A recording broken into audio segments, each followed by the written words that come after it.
Hello मित्रांनो, आपण मागच्या व्हिडिओमध्ये काय केलं होतं, सॉल्व केलेले प्रॉब्लेम केले होते जे की फॅक्टरायझेशन मेथड यूज करून आपण एक्सची व्हॅल्यू फाइंड केली होती. आपल्याला गिवनमध्ये काय केलं होतं, त्यांनी एक एक्झाम्पल दिलं होतं क्वाड्रॅटिक इक्वेशन. त्याच्यानं आपल्याला त्यांनी त्याचे फॅक्टर पाडायला सांगितले होते आणि एक्सच्या व्हॅल्यू 2 व्हॅल्यू आपल्याला फाइंड करायला सांगितल्या होत्या. तर आपण बघूया आता ह्याच्यामध्ये आपण काय करणार, 12 टोटल एक्झाम्पल दिलेले, त्याच्यातून आपण 5 एक्झाम्पल घेणार आहोत जे की मला वाटतात अवघड आहेत थोडे. बाकी जे इझी आहेत ते तुम्ही स्वतः सॉल्व करा. जर काही इश्यू आला तर मला माझ्या नंबरवर व्हॉट्सअपवर मॅसेज टाका. माझा नंबर आहे 7447737871. तर अशा प्रकारे आपण बघूया एक्झाम्पल. हे आहे तुमचं पहिलं एक्झाम्पल. तर तुम्हाला सांगितलं होतं मी की एक्झाम्पलमध्ये काय केलेलं आहे त्यांनी, ए आणि सी आपल्याला मल्टिप्लिकेशन करायचं होतं. तर 1 × 54 = 54. तर आपण 54चे असे फॅक्टर पाडायचे की ज्यांचं वजाबाकी किंवा बेरीज ही -15 आली पाहिजे. तर असे फॅक्टर किती येतं, तर 9 × 54, 9 × 6, 9 × 54. तर आपल्याला किती पाहिजे, तर -15. म्हणजे दोन्ही मायनस जर घेतले तर 9 × 54 मायनस मायनस प्लस होणार गुणाकारात, किती आले 54. तर आपण लिहूया.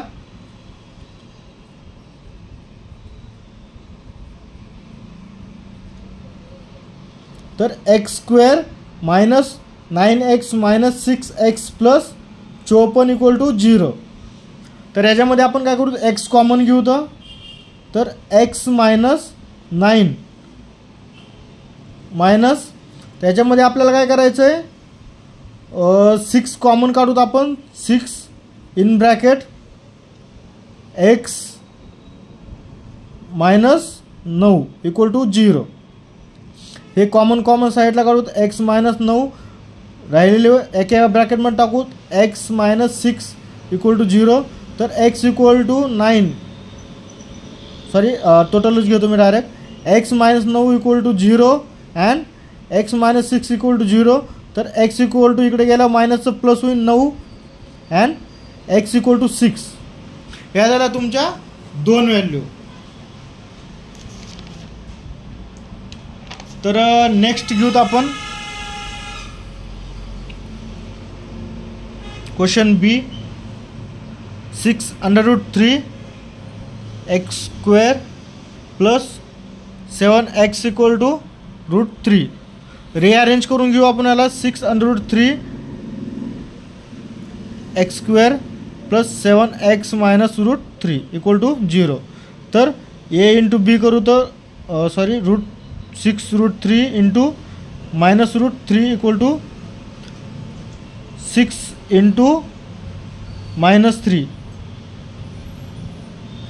तर 6 खाली घेतो मी.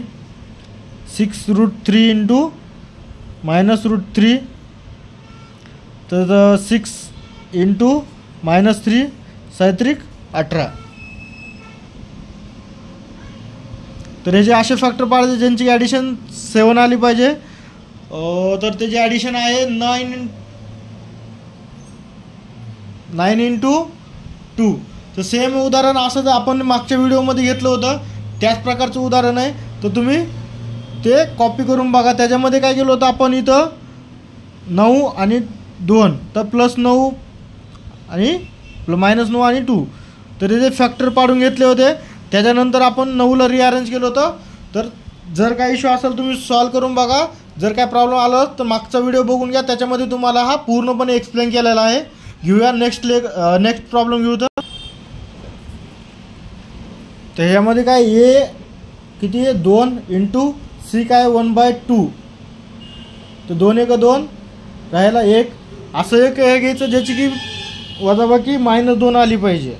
तर 1 × 1 -1 आणि +1, सॉरी -1 काय होतं, गुणाकार त्याचा +1 येतो आहे. आणि जर याची ॲडिशन केली तर -2 येते.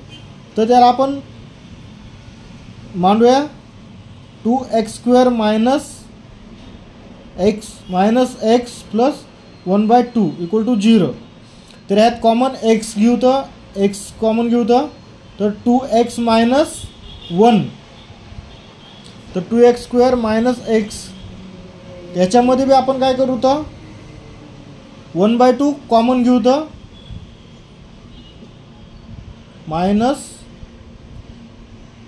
प्लस 1/2 आपण कॉमन घेऊ तर मायनस 1/2 इन ब्रॅकेट. जर ह्याचं 1/2 जर कॉमन घेतलं तिथं काय येईल 2x मायनस 1 इक्वल टू 0.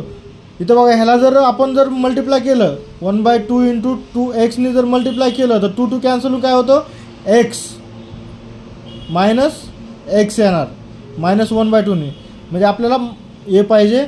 आणि जर ह्याला 1/2ने जर ह्याला जर हे केलं तर मायनस मायनस प्लस होऊन 1/2 येणार.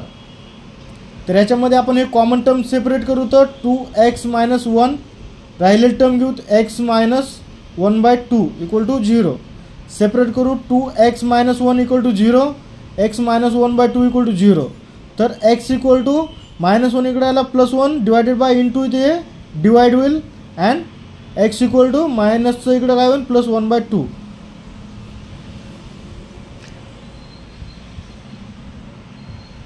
हे झालं तुमचं आन्सर 1/2 x इक्वल टू 1/2. तर 3 नंबरचं एक्झाम्पल घेऊत आपण. Question 6x minus 2 divided by x equal to 1. तर सॉल्व करून घेऊत आपण. याचा आधीच सेपरेट x आहे तर आपण काय करू त्याला कॉमन x करून घेऊ. तर कॉमन करण्यासाठी तुम्हाला माहिती क्रॉस मल्टिप्लिकेशन करावं लागेल. तर क्रॉस मल्टिप्लिकेशन करू तर 6x square minus 2 divided by x equal to 1.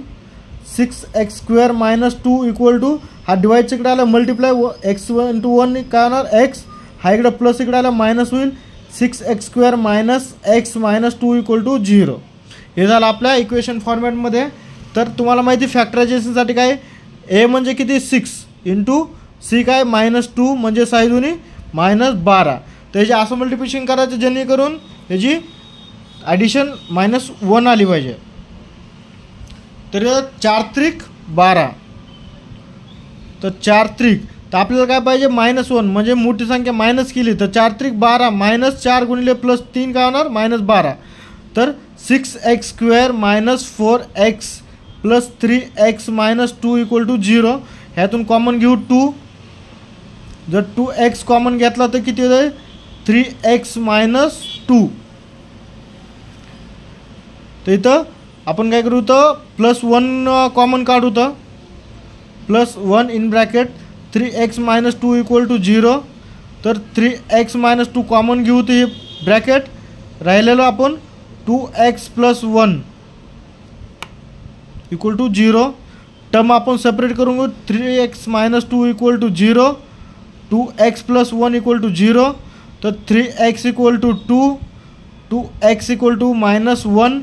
तर मल्टिप्लायचं इकडे डिवाइड होईल तर x equal to 2/3 and x equal to minus 1/2. हे झालं तुमच्या फायनल 2 व्हॅल्यू.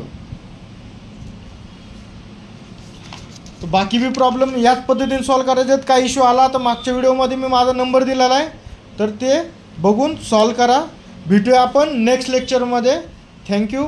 जर कोणी चॅनलला सबस्क्राईब केलं नसेल सबस्क्राईब करा शेअर करा आणि तुमच्या मित्रांना पण शेअर करा.